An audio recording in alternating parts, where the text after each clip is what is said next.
নমস্কাৰ বন্ধু বান্ধৱীসকল, আজি মই মোৰ চেনেলটিত আন এটা নতুন ৰেচিপি লৈ আহিছোঁ। আজি মই বনাব লৈছোঁ কুকাৰত দিয়া গিলাচ পিঠা। আহকচোন ভিডিঅ'টো আৰম্ভ কৰোঁ। ভিডিঅ'টো চাই ভাল পালে লাইক কমেণ্ট শ্বেয়াৰ কৰি দিব আৰু চেনেলটো ছাবস্ক্ৰাইব কৰি দিব, যাতে আগলৈও মোৰ নতুন নতুন ভিডিঅ'বোৰ এইদৰে চাই থাকিব পাৰে। আহকচোন এতিয়া কুকাৰত দিয়া গিলাচ পিঠা কেনেকৈ বনাই ভিডিঅ'টো আৰম্ভ কৰোঁ। গিলাচ পিঠা বনাবলৈ ইয়াত চাউল লৈছোঁ। চাউলখিনি তিয়াই থৈ দিম অলপ সময়ৰ কাৰণে। ইয়াত চাউলখিনি পানী দি থৈছোঁ। ইয়াত অলপ সময়ৰ কাৰণে চাউলখিনি পানীত তিয়াই থৈ দিলোঁ। পিছত গুড়ি কৰি ল'ম। চাউলখিনি পানীৰ পৰা তুলি ধুই তৰিয়াই থৈ দিছোঁ পানীটো যোৱাৰ কাৰণে। কড়াই এটাত থৈ দিছোঁ। পানীটো যোৱাৰ পিছত ঢেঁকীত খুন্দি ল'ম। ঢেঁকীত খুন্দি আছোঁ।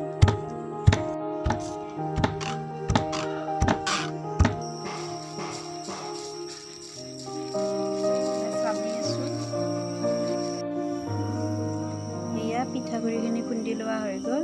এতিয়া নাৰিকলখিনি ৰুকি লৈ ইয়াত মিক্স কৰি ল'ম। এয়া নাৰিকল লৈছোঁ, নাৰিকলখিনি ফালি ল'ম। এয়া নাৰিকলখিনি ফালি লোৱা হৈ গ'ল। এতিয়া ৰুকি ল'ম। এয়া ৰুকি আছোঁ। এয়া নাৰিকলখিনি ৰুকি লোৱা হৈ গ'ল। এতিয়া পিঠাগুড়িখিনি ইয়াত মিক্স কৰি ল'ম। ইয়াত গুড় অকণমান দি লৈছোঁ কাটি কাটি। এতিয়া পিঠাগুড়িখিনি ইয়াত দি লৈছোঁ। এয়া মিক্স কৰি আছোঁ।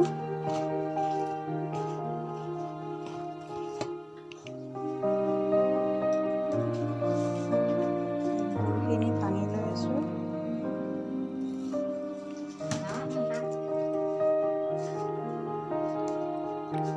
পানী অকণমান দিছোঁ, নাৰিকলৰ ৰস আছিলে।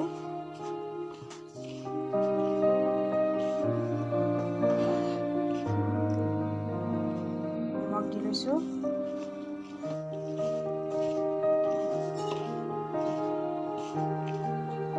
এতিয়া কুকাৰত পানীখিনি বহাই দিম। ইয়াত কুকাৰত পানীখিনি দি লৈছোঁ। এতিয়া ঢাকনিখন লগাই দিম। গৰম হোৱাৰ পিছত পিঠাটো বহাই দিম। হুইচেলটো খুলি থৈ দিছোঁ।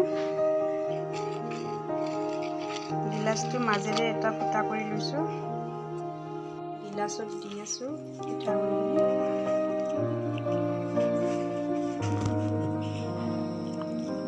এয়া চিৰি লৈছোঁ সৰু সৰুকৈ কাটি ওপৰত সজাই দিয়াৰ কাৰণে। এয়া ওপৰত দি লৈছোঁ। এতিয়া কুকাৰত বহাই দিম।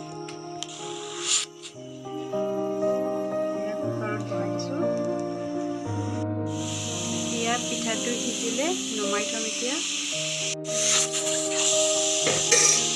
এটা নমাই থৈ দিলোঁ আৰু এটা বহাই দিছোঁ। এয়া এটা হৈ গ'ল। এইটোও হ'বই আৰু বেছি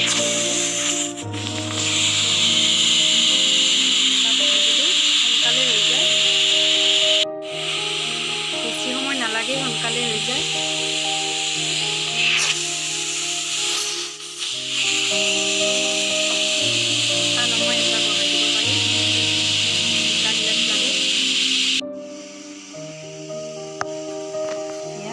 মিনিটত 4টা পিঠা হৈ গ'ল।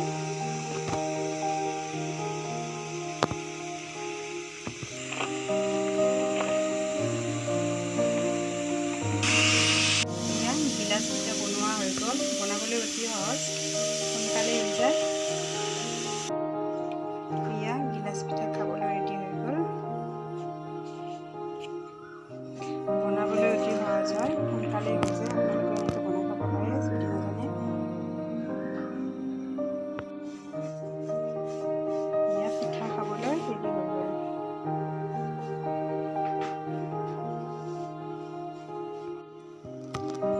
গিলাচ পিঠা বনোৱা হৈ গ'ল। বনাবলৈ অতি সহজ হয়, খাবলৈও সোৱাদ হয়, সোনকালেই হৈ যায়। আপোনালোকেও এনেকৈ বনাই খাব পাৰে।